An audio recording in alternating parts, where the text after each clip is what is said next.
Ang ganda ng panalo nyo kanina. Paano mo describe naman yung ikaw? Pananaw mo, paano mo describe panalo? Sa amin lang naman yung yung pinag-usapan namin ni coach kasi nga ilang beses kami tinalo ng top 10 text. Yun lang ang motivation namin going to this game. Sabi ni coach na tinalo nila kami, di ba? Dalawang conference, di pa kami naharap sa kanila. So yun yung parang motivation namin going to this game.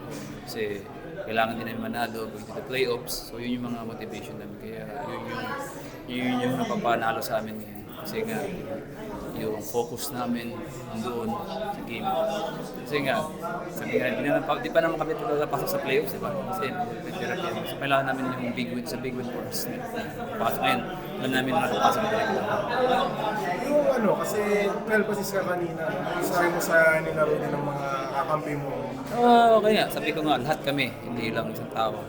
Kasi alam namin na meron kaming game plan.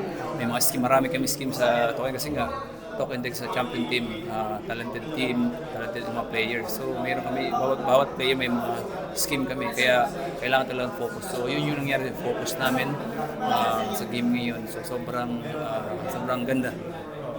Si Chapman mukhang simul, ever since pumasok siya, parang fit na fit sa inyo.